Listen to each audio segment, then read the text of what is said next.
GamersNexus is an upscaling addict. My brother caught them in the act of upscaling their benchmarks thanks to telltale artifacts present in the image. Now, there's nothing wrong with them doing this. I actively encourage as many people to become upscaling addicts as possible, because it helps enable me. I upscale all kinds of stuff in my videos. I enjoy doing it simply to discover how the results turn out. Sometimes people notice when I've upscaled an image, but for every time this happens, there are 10 upscaled images that go unnoticed. And the images that people do notice are upscaled are typically so blurry and low res in the first place that, had I not upscaled it, people would have asked me why I hadn't done so. So yeah, without meaning to blow my own trumpet too much, I'm pretty fucking awesome at upscaling these days. So let me give GamersNexus and any other upscaling wannabes out there some tips. First of all, it's best not to upscale if you can help it. Although I love upscaling, I capture my stuff on a 4K screen to avoid having to in the first place. Of course, GamersNexus already knows that bigger images are better. They're just having problems with their software.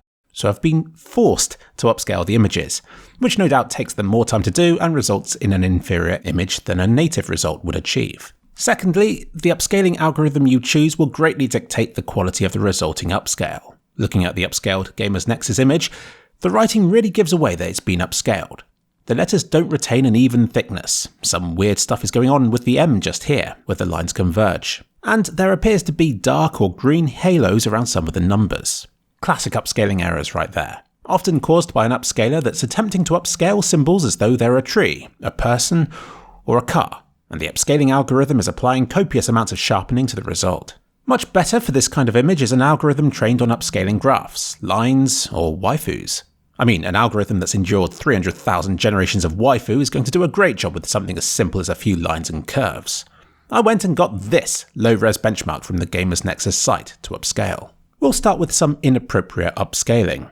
Gigapixel. This program, bless its heart, is great if you're upscaling, say, an eagle eating a fish, but it isn't so great for line images, even with the line or art presets. Upscaling it using art is frankly horrible. The standard setting is a lot better, but still fails to produce a crisp, clear result. The free website version of Waifu 2X produces a far superior image. Despite creating 16 pixels for every one that originally existed, there isn't a hint of pixelation in sight. However, the text becomes a bit hand-drawn in style and suffers slightly from coloured halos. But it's a good upscale, especially for one that's obtainable in just a few clicks online. Just be warned that there is a size limit, so if you're wanting 4K results then you may run into these restrictions. Using Cupscale running the catchily named Foolhardy Remacri extra smoother algorithm, I think it does a much better job on the text, but it comes at the cost of colour clarity, which seems to bleed slightly into its surroundings in a subtle way, as though the whole image is being smoothed by an extra amount. It's a real shame. If only we could have this, but not extra smooth.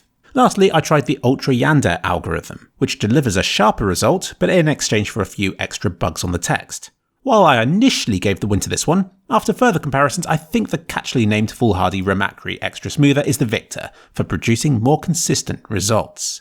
If only there was some kind of algorithm that combined the best of both worlds. Oh, let's try the Foolhardy Remacri but without the extra smoother. Oh yeah, that's better. In conclusion, when you have a blurry, low-res graph, Foolhardy Remacri Extra Smoother is a big improvement, but it produces a soft result. Yandere Ultra is much sharper but comes with a few bugs, but Foolhardy Remacri without the Extra Smoother is just right, and looks amazing. GamersNexus, use this one please. Let's move on to another benchmark. This one is much more similar in appearance to the one that GamersNexus attempted to upscale. As before, Gigapixel mutilates the image. Waifu 2X's is acceptable but a bit blobby. Ultra Yandere, I think, delivers a slightly better result, tarnished by the slightest whiff of waifu, but again, it's the catchily named Foolhardy Remacri that I think is the best all-rounder. It correctly preserves the shape of edges, the graph looks graphy, and the font looks fonty. A great result, especially given how low-res the original was. But I have no idea how low-res the images are that GamersNexus was upscaling. Maybe they're already using the best upscaling solution, but are hampered by a super low-resolution base image. Or maybe, just maybe, they should provide me with the base images and let me experiment with the various upscaling methods until I find one that looks the best. Come on, GamersNexus, you know it's the right thing to do. Let's unite and upscale the world together.